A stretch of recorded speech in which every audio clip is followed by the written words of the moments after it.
Cambiar de tema, habíamos hecho la promesa al principio del programa. Ayer estuvimos conversando, no sé si ustedes recuerdan, ojalá que sí, con los vecinos de al costado de la vía sobre la instalación del ferrocarril central, los perjuicios que esto trae a varios compatriotas. Hay una aclaración que no hicimos, quizás sea pertinente, que este tren no solo, digamos, va a servir para fines de UPM, sino que también va a servir para unos cuantos fines más, ¿verdad? Sí, pero para hablar de esta nueva planta de celulosa que se pretende instalar en el país es que recibimos a Oenir Sartú, abogado, periodista e integrante del movimiento ciudadano UPM2 No. Bienvenido. Buenas tardes, gracias. ¿Cómo le va? Muy bien, gracias. Bueno, me alegro. Sartú, ¿le parece si para ir entrando, digamos, en este tema, escuchamos las declaraciones del presidente Vázquez en el Consejo de Ministros de esta semana? Bueno. Vamos a verlo. Si no hay más remedio. Repasemos. La primera planta que se instaló, que fue Botnia primero y UPM después, hace ya más de 10 años, 12 años que está funcionando. Y todas aquellas alarmas que habían, seguramente muchos de ustedes la recuerdan, que con la polución que iba a traer esta planta iban a nacer niños con dos cabezas, porque así lo dijeron, iba a haber un aumento de número de cánceres, de leucemias. Pasaron 12 años y no ha sucedido nada. No es UPM la que más contamina al río Uruguay.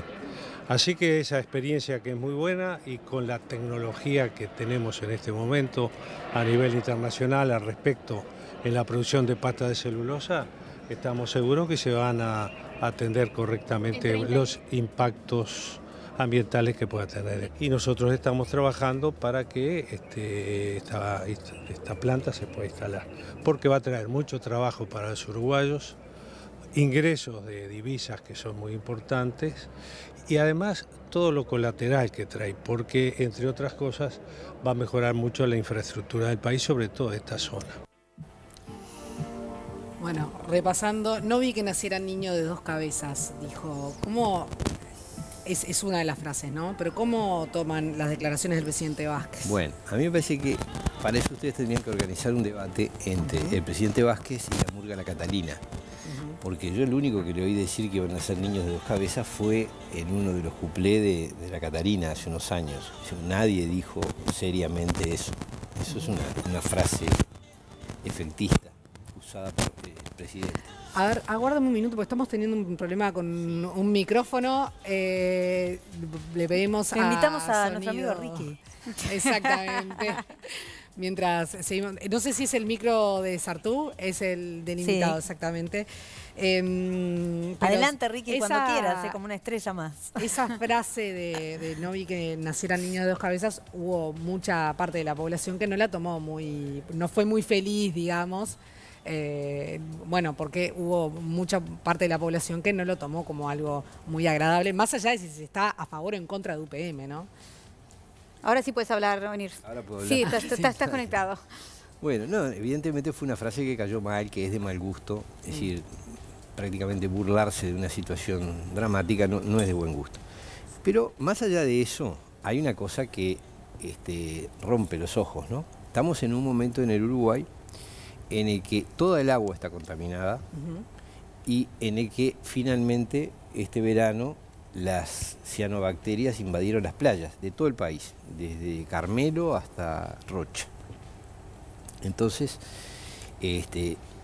decir que acá no pasa nada parece por lo menos una cosa desubicada de quien es responsable de que eso ocurra. Pero dice que las autoridades dicen que las cianobacterias no tienen nada que ver con eso. No, ¿Usted dice que sí? Yo no, lo dice Panario, que ustedes lo entrevistaron, sí. Y lo explicó detalladamente, lo ha explicado por todos lados. Sí. Para mí él es un referente en este tema. Y es evidente que la contaminación del agua y el problema de las cianobacterias es producto de todo un modelo de producción agroindustrial en el cual las papeleras tienen su parte. Digo, nadie pretende echarles toda la culpa, pero sin duda, es decir, la proliferación de empresas que plantan eucaliptus y que procesan la celulosa y vuelcan los efluentes hacia los ríos, bien no les hace. Eso está claro. La prueba más palmaria es que para poder instalar esta planta de UPM en el Río Negro se está pidiendo un flujo mínimo de agua, porque si no hay suficiente agua, no se diluyen los contaminantes que vuelca la planta. De modo que sí, efectivamente contaminan, claro que contaminan. Vázquez aseguró que no es UPM la que contamina el río Uruguay, pero además dice que el impacto que ha producido es casi nulo. O sea, admite que hay cierto impacto, pero que es casi nulo. Esto para usted no es así. No, yo digo, no es mi área, yo soy abogado, tengo muchas cosas para objetar a todo este proyecto de UPM que no tienen que ver con lo ambiental, pero hay cosas que como uruguayo, como persona, como sentido común nomás, uno dice, bueno, pero a ver, son plantas contaminantes, vuelcan productos químicos y aguas contaminadas a los ríos, entonces bien no le hacen. ¿En qué proporción determinan el problema? No lo sabemos. Ahora, cuando uno tiene un problema tal que toda el agua del país está afectada, hacer un acto con toda la pompa para decir que va a agregar, para ratificar que va a agregar la planta más grande que se ha construido en el Uruguay, el doble de las anteriores, en un río interior que ya está contaminado, parece un despropósito, ¿no? ¿Qué debería haber dicho un presidente? Esto lo digo como uruguayo, como reflexión de sentido común. Si a ustedes le dicen, mirá, el canal se destruyó, es su área de responsabilidad, el programa es un desastre, uno no sale a anunciar que va a seguir haciendo aquello por lo que se lo está criticando. Bueno, si el presidente tiene el problema de que el agua está contaminada y eso es responsabilidad del gobierno, y lo que hace es anunciar la instalación, con bombos y platillos, la instalación de una nueva planta que también es contaminante, en vez de dar explicaciones o proponer soluciones para el problema que hay, uno dice, acá algo está fallando, ¿no? Es mucho más importante la instalación de UPM que resolver los problemas que están afectando nada menos que al agua en el Uruguay. Le hago un poco de abogado del diablo porque también es la mayor inversión privada en la historia. El diablo no precisa abogado. En la historia de abogado es usted, pero bueno, es la mayor inversión privada en la historia del Uruguay. Bueno, impactará de forma significativa en el desarrollo del país con un crecimiento permanente, tengo algunas cifras que está bueno compartir, de más del 2% del Producto Bruto Interno, un incremento de las exportaciones en el orden de los $1.000 millones anuales, recaudación de unos $120 millones anuales en tributos, bueno, puestos de trabajo. Eso también es imposible no tomarlo en cuenta. No, ¿cuántos programas tenemos para hablar? Un ratito, apenas. Todo lo que dijiste, un ratito. Lo que dijiste ¿Todo rebatible? Por supuesto, eso es una ficha publicitaria. Escucha, abogado del diablo, entonces contesta. Te digo la más gruesa. Decime la más gruesa. Te digo la más gruesa. El aumento del Producto Bruto es en los papeles, porque en realidad UPM está exonerado de todo impuesto prácticamente y va a funcionar en zona franca, o sea que no va a pagar nada. Es decir, figuran en los papeles como exportaciones del Uruguay, pero en realidad no es lo mismo que cualquier otra empresa que exporte y paga, en definitiva, por lo que produce, paga los impuestos. Esto está exonerado de todo punto de vista. O sea que no le va a dejar a Uruguay prácticamente nada. Segundo, Uruguay va a invertir mucho más que UPM para hacer posible la instalación y no tiene parte en el negocio. Es decir, cuando dice la mayor inversión privada, sí, pero sobre todo es una gran inversión pública, porque hay que hacerle ferrocarril, el viaducto, el puerto, hay que acondicionar, hay que inundar miles de hectáreas para darle el agua del Río Negro, hay que entregarle el privilegio sobre el agua del Río Negro, el privilegio sobre el ferrocarril, modificar la legislación laboral, tenemos que hacer 1000 cosas y comprarle la energía eléctrica que le sobra. ¿Pero por qué lo hacemos, Arturo, entonces? ¿Por qué lo hacemos? Pero eso pregúntenselo a Vázquez. En vez de hablar de los niños de dos cabezas, él debería contestar dos cosas. ¿Qué va a hacer para evitar la contaminación del agua? ¿Y cuál es la verdadera razón por la que hace la planta de UPM? Y ahora, ¿usted tiene alguna especulación? Perdón, Adri, porque quedé enganchada con... Yo, mira, especulaciones hay muchas, pero yo no voy a hacer especulaciones. Yo lo que voy a decir es que este proyecto de que el Uruguay, Brasil y Argentina fueran un área dedicada a la celulosa, no lo inventó Vázquez, no se inventó en el Uruguay. Fíjense que la ley de forestación, que está vigente, por la cual se plantaron eucaliptos por todos lados, es del año 87. Sí. O sea, hace más de 30 años que ya se sabía que acá nos íbamos a dedicar a producir celulosa. Después, quien invirtió sumas enormes para que se plantaran eucaliptos fue el Banco Mundial. O sea que evidentemente había, digamos, en este mundo globalizado, de alguna manera se nos asignó la tarea de producir celulosa. No fue una decisión uruguaya ni de Vázquez. Aparentemente lo que hay es que Vázquez sigue esa línea, sabrá él por qué y por qué no puede revertirla o no quiere revertirla, pero lo real es que este es un plan de focalización de este territorio en la producción de celulosa. Digamos, relegando otras formas de producción tradicionales, ¿no? Como la ganadería y otras formas de la agricultura, que están muy mal en el Uruguay, muchos de los productores agropecuarios. Cierran constantemente tambos, empresas, y sin embargo a UPM se le da una serie de beneficios. La otra vez me lo decía un productor agropecuario, pero ¿qué vivo? Si a mí me dan las cosas que le dan a UPM, yo también florezco, ¿no? Y me lo han dicho otras personas que producen en la ciudad también. Ha sido un tratamiento de mucho privilegio. ¿Por qué? Lo tendría que contestar Vázquez, no yo. Pero a mí me interesaría, como hombre de leyes, que nos contases por qué es inconstitucional el acuerdo que ha hecho el Poder Ejecutivo con la empresa finlandesa. No? Ya hasta ahora estuvimos hablando de por qué es un mal negocio. Así porque, y los efectos medioambientales, que aunque no es tu área, igual más o menos... un poco algo investigaste. Algunas cosas Listo. que uno ha ido aprendiendo. Es inconstitucional porque el Poder Ejecutivo no tiene facultades para hacer lo que está haciendo. Si ustedes se fijan que en ese contrato que se firmó se compromete, el problema principal es este, se le da lo que se llama estabilidad jurídica a UPM. Quiere decir que a partir de que UPM dé la decisión final de inversión y se firme el contrato definitivo, Uruguay no puede modificarle las condiciones del negocio. Eso es un privilegio que no tiene nadie en el Uruguay. Todos nosotros estamos sometidos a leyes futuras. Si mañana nos aumentan los impuestos, si mañana nos imponen a hacer tal o cual cosa. Debería ser reversible entonces. Claro, como todo el mundo, cuando uno invierte en un país se somete a la legislación del país. A esta empresa se le da un estatuto tal que ni el Poder Legislativo ni los gobiernos departamentales le van a poder modificar las condiciones. Otro privilegio, puede elegir dónde desarrollar los juicios. Si mañana hay una controversia entre un problema de cumplimientos del contrato entre Uruguay y UPM puede decidir si lo resuelve en los tribunales uruguayos o lo lleva a tribunales dependientes del Banco Mundial. Tenemos ya alguna experiencia de que eso muchas veces es parte del negocio, es decir, a veces uno tiene la sospecha de que algunos negocios se hacen con la idea de demandar después, ¿no? Porque estoy pensando futuros grandes cobros, entonces. Y sí, por ejemplo, Aratirí, ¿no? Digo, era la gran esperanza del Uruguay y se transformó en un gran juicio que tenemos por miles de millones de dólares, del cual no se habla.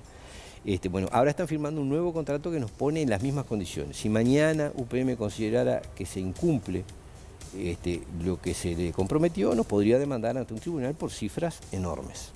Ahora, Sartú, usted, bueno, el mismo lo decía, ¿no? El Ejecutivo se excedió en sus facultades para suscribir ese documento, además debería haber sido aprobado por el Parlamento, según un artículo de prensa. Probablemente, habría sido algo un poco más serio, por lo menos intentar que hubiese una ley que aprobara eso. Exactamente. Y después se dice, por lo cual corresponde a que la Cámara de Representantes inicie el procedimiento de juicio político por violación a la Constitución. ¿Por qué no se hace? Yo no dije...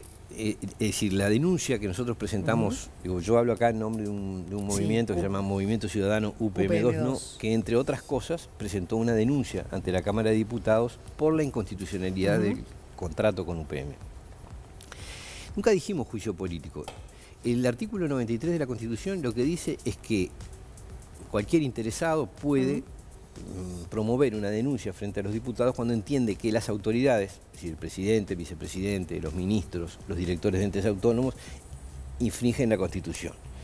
Como nosotros entendemos qué es lo que está pasando, que el Poder Ejecutivo está transgrediendo la Constitución, hicimos esa denuncia. Y bueno, a partir de eso se generó esto que ha ocurrido, que la Comisión de Constitución y Códigos de Diputados va a citar a los 3 firmantes del contrato, es decir, los 3 representantes del Poder Ejecutivo en la firma del contrato. Que son el secretario de Presidencia, el prosecretario y el director de la Oficina de Planeamiento de Presupuesto. Estamos hablando de Miguel Toma, Juan Andrés Roballo y Álvaro García, consecutivamente. La denuncia no es contra ellos fueron firmantes, pero fueron autorizados por el presidente actuando en el Consejo de Ministros.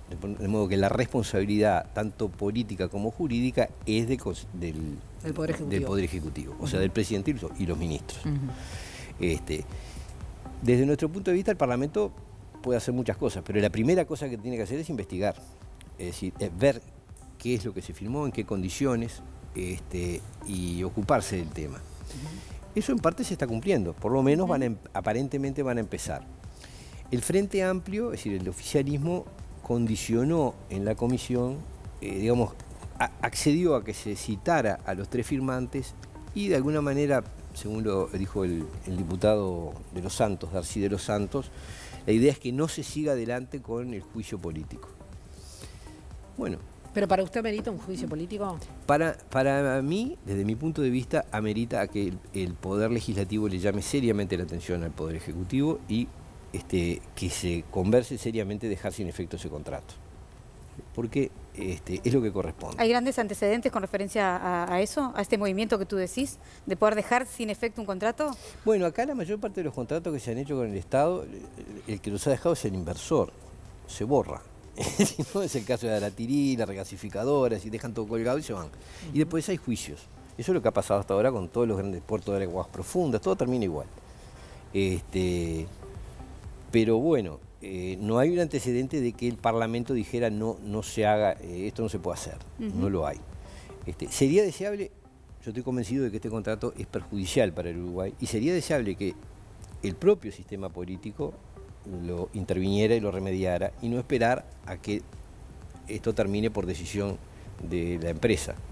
Digo porque además hay cosas que están pasando, ¿no? Es decir, el presidente dijo eso que dijo, pero ayer salió en el diario El País las declaraciones de una alta figura de la empresa que se supone que va a construir el ferrocarril, diciendo que recién estarían en condiciones de empezar las obras el 2020.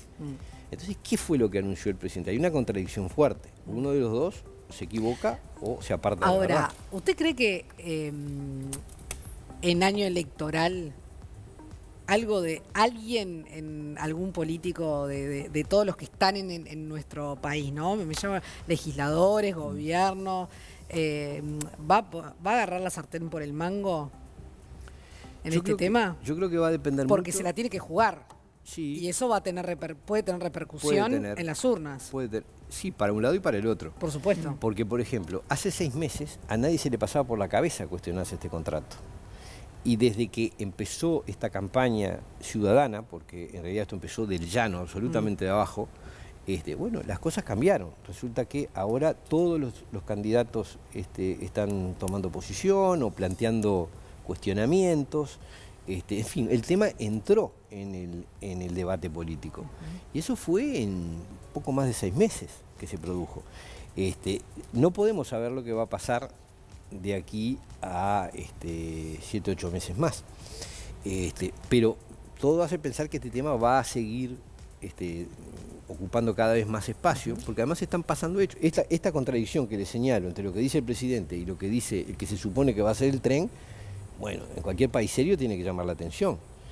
Con algunos cambios en el contrato, ¿ustedes lo verían viable? ¿Lo verían bueno para el país? Bueno, lo que pasa es que... La planta, ¿no? A ver, yo digo, si viene una empresa y dice, miren señores, yo quiero hacer una gran inversión con una planta de celulosa, de alguna manera como se hicieron las otras plantas, ¿no? Habría que analizarlo, no lo sé.